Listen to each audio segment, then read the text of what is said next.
পুরনো বা নোংরা বালিশ থেকে যেসব সমস্যা হতে পারে: অ্যালার্জি ও হাঁপানি, বালিশের ধুলো, মাইট, মৃতত্বকের কোষ, ছত্রাক জমে। এগুলো শ্বাসের সাথে ফুসফুসিতে গিয়ে হাঁচি, কাশি, নাক দিয়ে পানি পড়া, চোখ চুলকানো, শ্বাসকষ্ট বাড়ে। অনেকের হাঁপানি আক্রমণ বাড়ে। আসসালামু আলাইকুম, আমি হোমিওপ্যাথিক কানিস ফাতেমা। আজকের এই বিষয় নিয়ে আলোচনা করব। মুখে ব্রণ, চুলকানি, চুল পড়া ইত্যাদি সব চিকিৎসা আমরা হোমিওপ্যাথিতে দিয়ে থাকি। ত্বকের সমস্যা: নোংরা বালিশের কভারে ব্যাকটেরিয়া, তেল, ময়লা জমে। মুখে ব্রণ, চুলকানি, চুল পড়া, চুলের সমস্যা হতে পারে।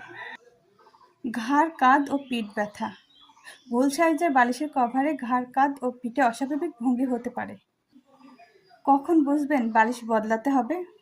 বালিশ দলা পাকিয়ে গেলে বা আকৃতি হারালে, দুর্গন্ধ বা দাগ দেখা যায়।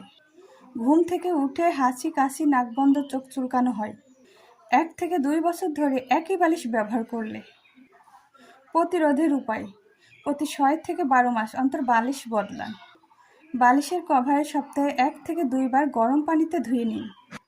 অ্যান্টি অ্যালার্জিক কভার ব্যবহার করুন, ঘর পরিষ্কার রাখুন। ঠিক আছে, আজকের এ পর্যন্ত।